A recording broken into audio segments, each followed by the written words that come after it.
Hi everyone. In this video, we are going to continue our discussion of the function field y squared equal x cubed minus x. But in fact, we are going to use the same defining equation to have two extensions. So we will start with f5 of x, the rational function fields over f5.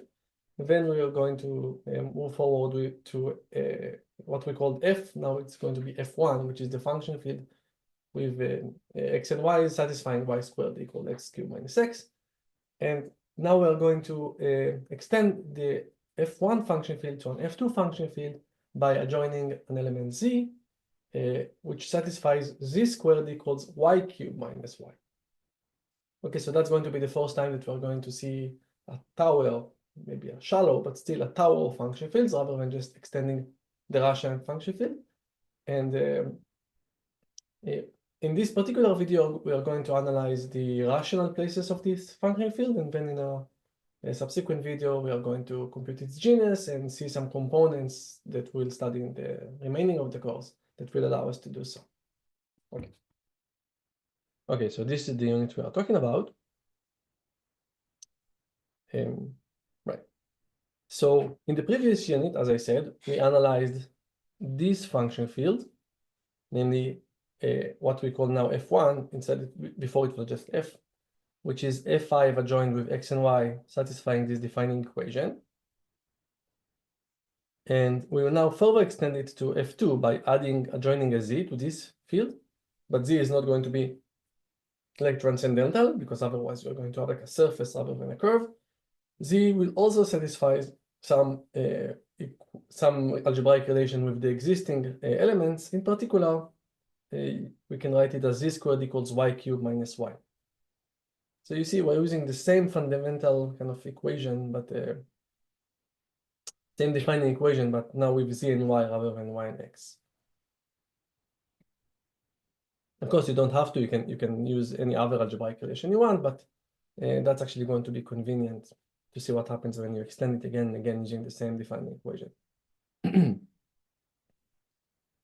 So I should just say that we defined f2 using three variables, x, y, and z, where x and y are algebraically dependent and y and z are algebraically dependent. And kind of geometrically, it means that we have a curve that lives in free space, ambient free space, because it has, we are using three functions, x, y, and z, and they are algebraically dependent. So you might imagine something like this.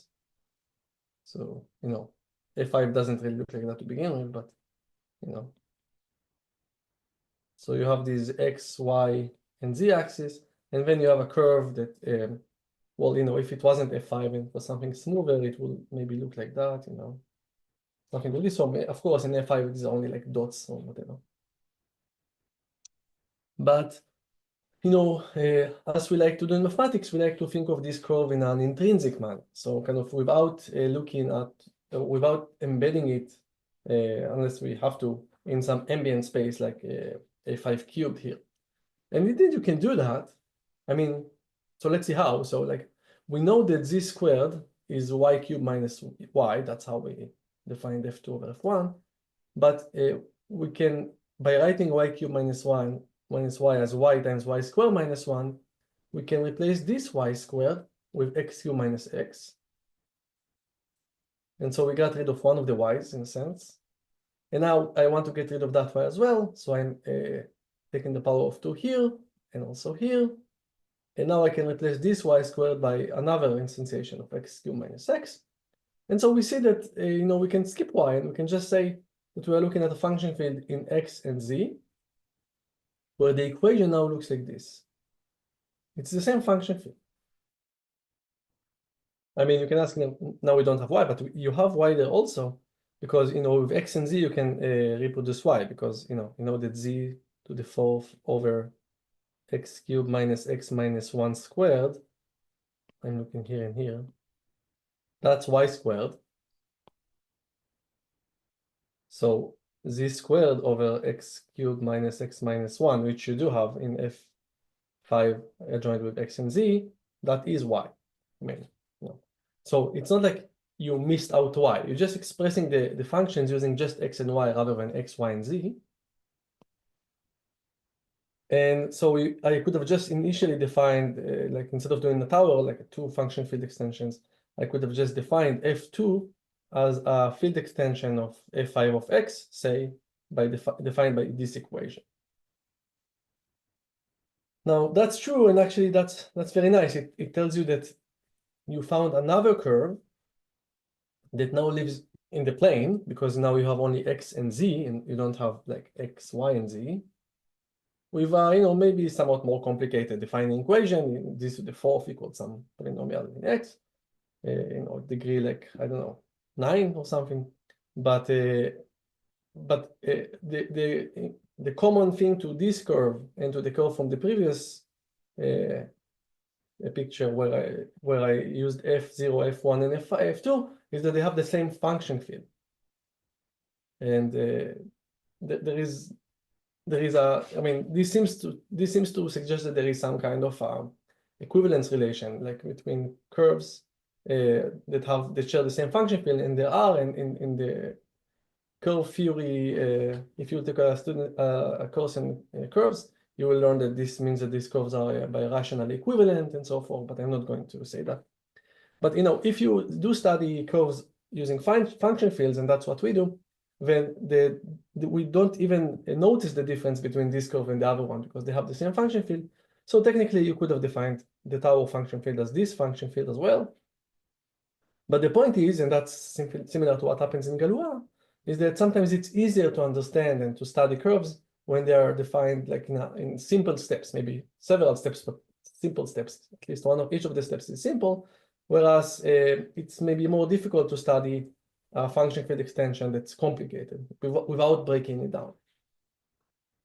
So that's what really is happening here. We are breaking down a more complicated function field, even though it can be, in a sense, instantiated in the plane. You don't have to have x, y, and z.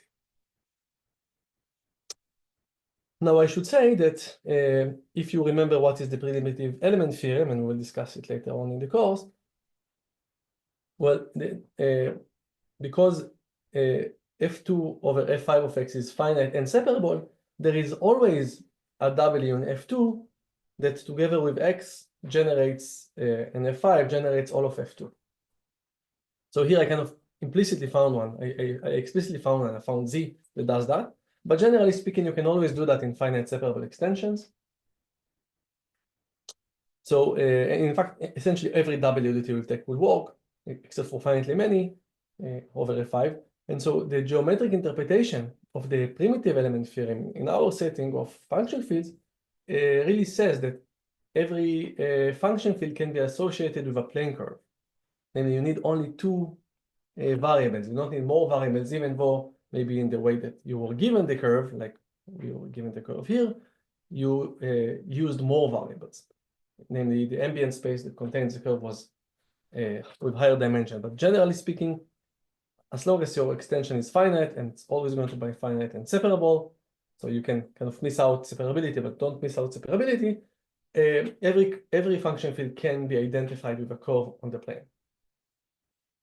And if you take a course on curve theory, you know that also every function field can be identified with a curve, not necessarily in the plane, which is smooth, which is non-singular, but let's not go there now. Okay, but anyhow, that was a kind of a side detour, and what I want to analyze is the function field f2 over f1. So let's recall what we know about f1. So this is f0 really, the f5 of x. And in terms of rational points, we have p0, p1 minus 1, p2 minus 2, and p infinity, the point at infinity. And we found local parameters to each of those prime divisors. And moreover, we found, by extending those, all rational functions of f5 of xy, what we now call f1, right? And we denoted them either using like coordinates, namely we put two numbers here and there according to the value of the function x at the point and the value of the function y when you evaluate at the point, right? So p21 means here that when you plug in this prime divisor x, when you evaluate x at this prime divisor, you get 2, and that's really because x minus 2 is 0 there. It's like in the it's a local parameter, but it's particular, it's in the maximal ideal. So x minus 2 is 0 in this maximal in this ring. So x is 2 in a sense, and also y is 1. That's why you have a 2 here and a 1 here. In the infinities, it's kind of weirder because we are not kind of used to work with projective curves, and we only talked about, even informally speaking, about curves or affine curves in general. But anyhow, we found those prime divisors. All of them are rational. These are the only rational prime divisors. And this is the kind of coordinate way of describing them. And this is the local parameter way of describing them. Okay. So now we want to figure out what are the rational places in F2. And let's start with P infinity. Actually, with this capital P infinity. And if you remember, when we did the calculation, we saw that the evaluation of y at P infinity is -3 of this P infinity. It was part of our calculation for showing that E equals 2. So now, continuing onwards, let's say that Q is a place that lies over capital P infinity. So we are going to use Q's for prime divisors in F2. And just using the fundamental equality trick, we are going to figure out that there is only one Q above capital P infinity with ramification index 2.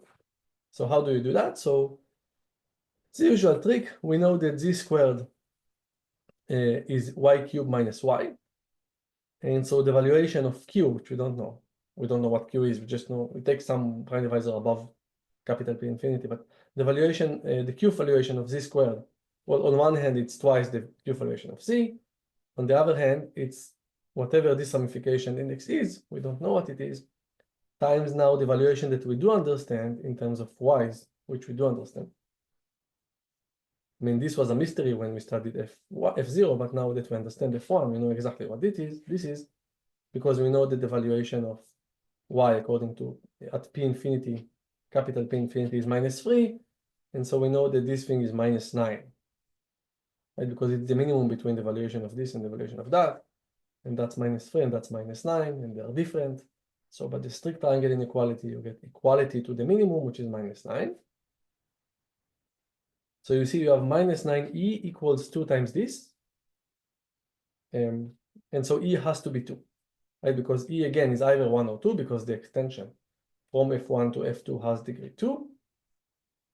And you see the 2 divides this -9 times E, so 2 has to be equals to E. And also as a bonus, we get that, not a bonus, we actually need this, but VQ of Z is -9.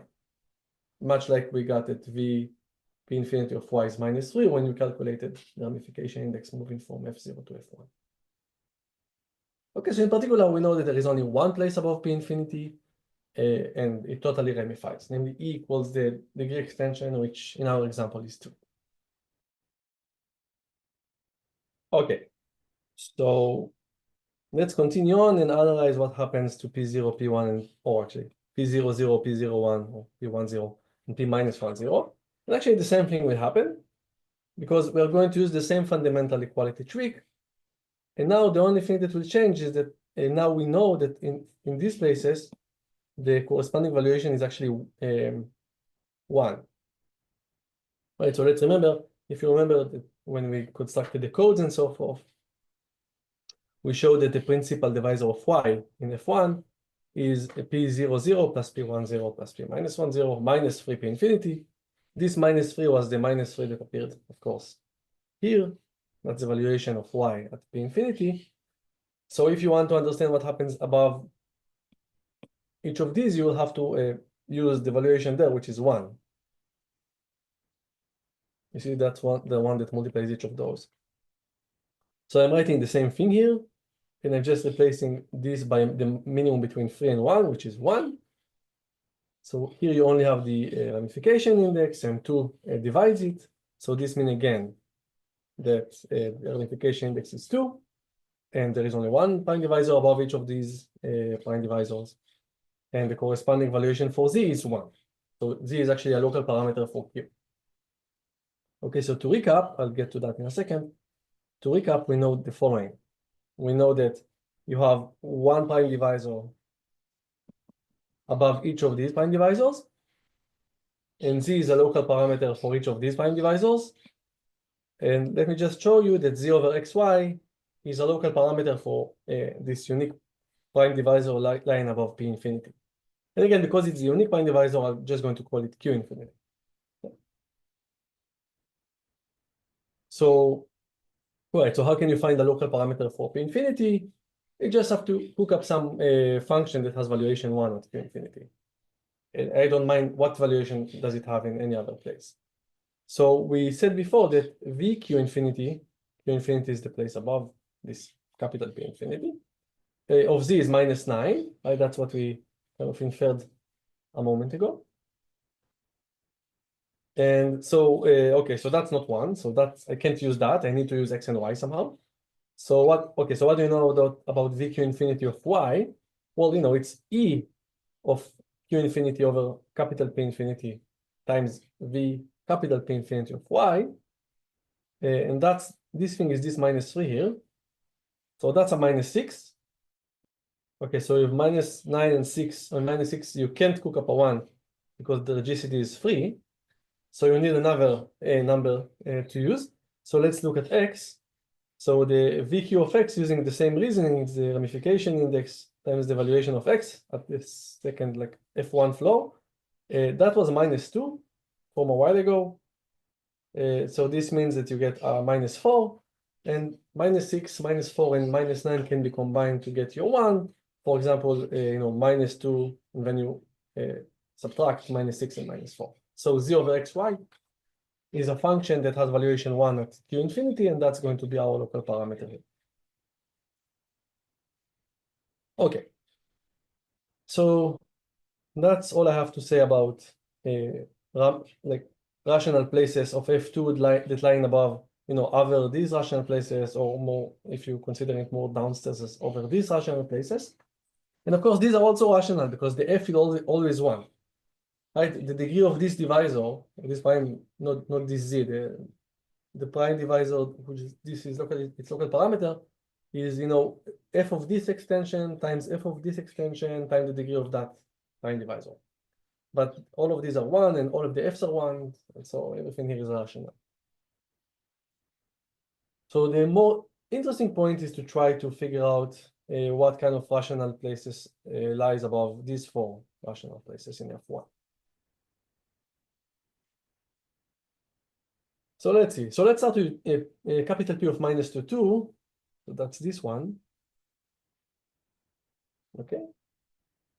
So since Z squared is Y cubed minus Y, and Y cubed minus Y is well defined at this prime divisor, namely it's in the valuation ring corresponding to prime divisor, which really just means that you can plug 2, according to our notation, it's actually very easy to see. You can plug 2 here and you won't get infinities. Right? Because this function, if you want to evaluate it, like apply the corresponding place to this prime divisor, according to our notation, you just have to replace, like mod out, replace every Y by 2, or mod out every mod out Y minus 2. So that's these 2. And you can see it's well defined, it's just some numbers. So anyhow, so this is in the valuation ring corresponding to this prime divisor. And this means that Z is in the O prime, the integral closure, the O prime of this prime divisor, P minus 2. Right? This is because, you know, this polynomial is a polynomial. It's actually the minimal polynomial of Z. It's monic, and all of its coefficients, in particular only this one really, lies in the corresponding valuation ring. Right? And we said that once we have that, we can apply Kummer's theorem, at least when the extension is finite and separable. And Kummer's theorem tells us that in order to figure out what are the prime divisors lying above a particular prime divisor, we just need to take this polynomial, again, assuming that it is a valid polynomial, namely that all coefficients are in the valuation rings, and project. And indeed, you couldn't have project, you couldn't have like plug 2's here if 2 here would mean that you get infinity. Right? So you need that. And Kummer's theorem that tells you that once this happens, by projecting this polynomial, Usually I call it phi bar, but now I call it phi minus 2, 2. So you get this polynomial t squared minus 2 cubed minus 2, which is, we saw that already. So it's t squared minus 1, which is t plus t minus 1. T plus 1, t minus 1. So what Kummer tells you now is that there are two prime divisors lying above this prime divisor. And in our notation, we should call it Q and put a minus 2 and a 2 here, kind of inheriting it from that, and a minus 1 because of d plus 1. And Kummer's theorem also tell you that z plus 1, that's why I wrote minus 1 here, is a maximal ideal for this prime divisor. So you see a minus 1 here, it tells you that really when you plug minus r here, you get 0. And the other one, I'm going to denote it by q minus 2, 2, 1. It has that z minus 1 is a function in the corresponding maximal ideal. And I will leave it to you to verify that these are indeed local parameters. Kind of the same thing that we did when we moved from x to y. It's a calculation that you need to do, but you can do. So to recap, above these two prime divisors, we considered only currently that prime divisor, and we saw that it has two prime divisors that lie above him. And these are the corresponding maximal local parameters, and these are the suitable kind of coordinate names for these prime divisors. Okay, so what about p minus 2 minus 2? So it's kind of the same thing. P minus 2 minus 2, I mean, again, z satisfies this equation, and y cubed minus y is an element in the valuation ring. And so you can apply Kummer's theorem, namely you should project that the coefficients of this polynomial according to the residue field corresponding to this prime divisor, namely you just mod out by the maximal ideal, and you'll get t squared minus, and then just plug in minus 2's instead of y. So t squared minus this expression, which is t squared plus 1, which is t plus 2t minus 2. So again, you can apply Kummer's theorem because the multiplicity of each of them is just 1. And it will tell you that, again, you have two prime divisors lying above this prime divisor as well. And you can check if you want that z minus 2 and z plus 2 are the local parameters for those. Now the situation becomes different here. So to see this, let's consider P21, right? So it's this one. P21. So let's try again to apply Kummer. I mean, y cubed minus y does indeed sits in the valuation ring, so you can apply Kummer. So the minimal polynomial of z is still valid. But now the projection of phi to this valuation ring, by plugging y equals 1 here, you get t squared minus 1 cubed minus 1, which is t squared. And so you see Kummer's theorem, as I stated it, doesn't apply because you have a multiplicity of the irreducible polynomial, irreducible factor in this factorization of this polynomial. So we'll talk about probably in an addendum video at some extensions to Kummer's theorem. This is like what I like to call Kummer's theorem 1, the simplest possible way of hoping to use Kummer's theorem, just making sure no multiplicities appear. But there are other extensions, but I'm not sure actually in this case none of them work anyhow. But still, I mean, here we don't really need all of that. To figure out what are the prime divisors that lie above P21, we can just use the fundamental equality trick. So let's see how it works. So say we are looking at a prime divisor Q above P21. Then on one hand, you know that, as usual, VQ of z squared is VQ of yq minus y. VQ of z squared is 2 VQs of z. And that I can express, because there are only y's here, as the ramification index, which I'm trying to understand. I'm going to show it's 2. And therefore, there's only one prime divisor above that particular prime divisor, times the valuation at this, f1 of this function. So as I said, I want to show that e is 2. And so to this end, it suffices to show that this thing is 1. Or any odd number really, but 1. Because when 2, we'll have to divide this. And he has to be 1 or 2, so it has to be 2. So anyway, we're going to show that this thing is 1. In order to show that, so now I'm in a more familiar level of f1, so it's kind of nicer. So in order to show that, I'm going to write y cubed minus y as y squared minus 1 plus y times y. So the evaluations just add up. And I'm claiming that this thing is 0.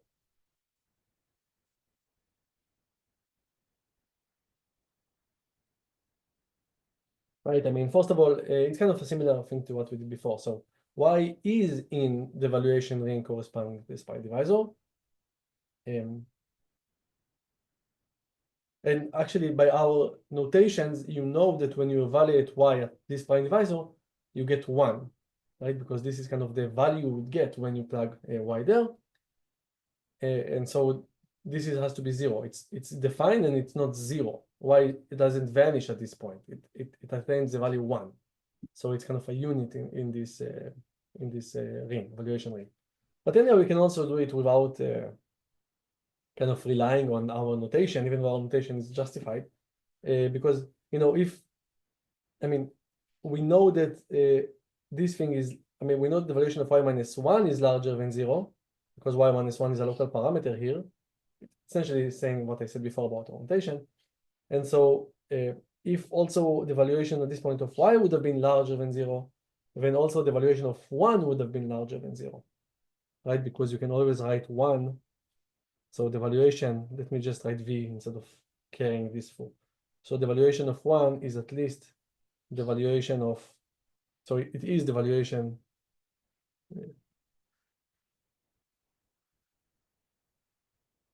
of y minus 1, which is at least the minimum between the valuation of y and the valuation of y minus 1. Right? So I know this. So I know that this is larger than 0. This is exactly 1 actually, because it's a local parameter. And if also v of y would have been larger than 0, then that means that v of 1 would have been larger than 0. And that's crazy. Like 1 doesn't vanish nowhere. So, either way, you can show that this thing is 0, the valuation of y is 0. And so if you want to show that this thing is a 1, then it's enough to show that this thing is 1. Okay. So that's our goal now. And so I restated the goal here. And so let's do that. So y squared minus 1, well, it's x cubed minus x minus 1, because y squared equals to that. And if you remember, we already encountered that, and we factored that polynomial in fi of x, which you got these two irreducible factors. And so the evaluation of y squared minus 1 at this prime divisor, capital P of 2, 1, well, it's the valuation of that function written only in terms of x's. So you can multiply by the ramification index, in this case over small p2, and consider the evaluation of this in p2, which is our comfort zone. You just look at this. It's a rational function field. So you look at this and you ask how many x minus 2's divides this expression, which is 1. Right, and you also know that this thing is 1, right? Because there are 2 prime divisors lying above p2.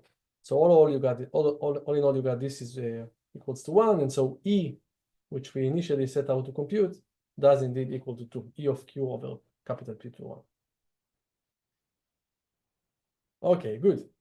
And z is a local parameter also. You can easily verify that, the usual kind of trick that we have.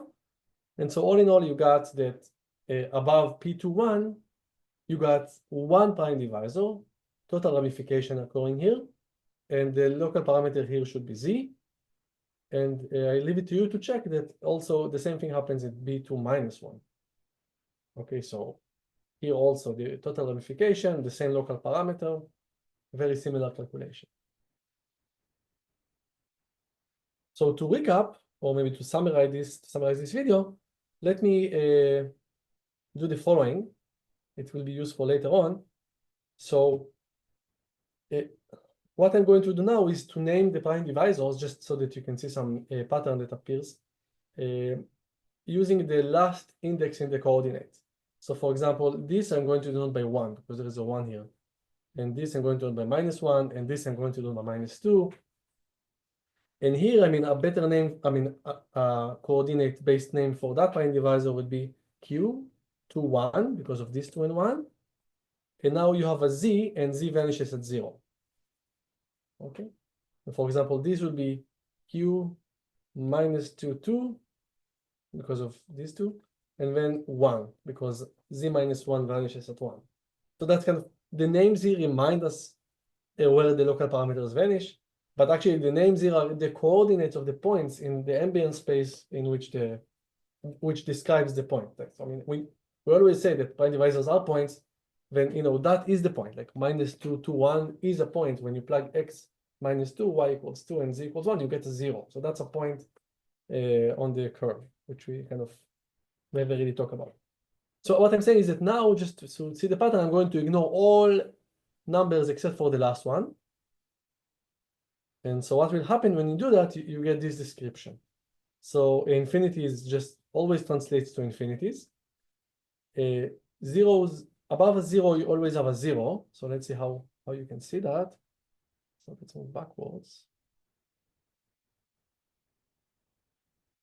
Right, so for example, P0, above it was a P00, and above that P00, you should have Q000 because Z vanishes at 0. So you see, once the previous newly added function 0 at the prime divisor, then it's going to continue like that forever. So I mean, we just prove it for 2 layers, but you can expect this to happen everywhere. And above -1, for example, something different happened, also 1 and -1. So if you're going to go back again, so above -1, and so this is P -1. So the prime divisor above it was P -1 that inherited that, but then a 0. And then we know that once you have a 0 here, I don't know if we know that, but trust me that what will happen is that once you have a 0 here, you're going to sustain that 0. Right, and again, you see it here because the fact that you have a z here means that this is, the point here is actually -1, 0, 1, 0. Okay, and also the same case happens with a 1. Right, so when you have a 1, so we started with 1, the 1 gave you a 0, and that 0 will remain. So sorry for the back and forth. So above -1 and 1, you get zeros, and then according to that, you are expected to continue getting zeros, and that is indeed the case. Now above 2, 2 and -2 are more interesting. Above 2, you got a 1 and a -1. That was this thing. So above P2, you got capital P2 1, capital P2 -1. And then, as I said, when you have a 1 and a -1, in the later generation, it will give you a 0. Right? This is a Q of 2 -1, 0. And zeros will prevail throughout. I think of 0 as kind of dying out in a sense, because above a 0, you only have one prime divisor, which is 0. It's like depth. It doesn't like evolve anymore. It doesn't branch. Okay, so 0, -1, 1, and infinity kind of die out very quickly. Like from that point on, there is no branching anymore, and we like branching. Branching will give us many rational points, and they tend to decrease the genus. You will see. So, I mean, we like a lot of rational points around genus, which being small. So essentially, that translates to saying that we like a lot of branching. Okay, so 2 is slightly better than those, but it immediately dies out because you get a 1 and a -1 that then die out. -2 is actually the thing that slightly saves the day, because if you look at P -2, above it you get a 2 and a -2. And okay, now we know what will happen to these two. I mean, these two will die out in one more generation, but this -2 will survive. So what happens is that -2 above it, you'll have a 2 and a -2. 2 will kind of copy this template, this pattern here, so you get a 1, a -1, but then you get just zeros all along. So from here, things die out. But this -2, this kind of branch of -2 always keep evolving and keep splitting again and again and again, which is a phenomena that, trust me, you'll see, it's something that's desired. Okay, so that's it for this video. In the next video, we're going to continue working with these 2-level tower function fields, and we are going to study the genus of this function field. And to this end, we are going to introduce a heavy tool, a big hammer in this field, which is called the Hurwitz genus formula. and Dedekind difference theorem. So these are two different things that combine together nicely in some cases to give you an exact calculation of the genus of your function field. And I think that particular item, like 2 up to 5, which is what we are going to do in the next video, is quite insightful. I mean, you'll see a lot of what's going to come ahead in the course in the future, and it will give you some, I think, some insights about what we have done so far, also about unification and so forth.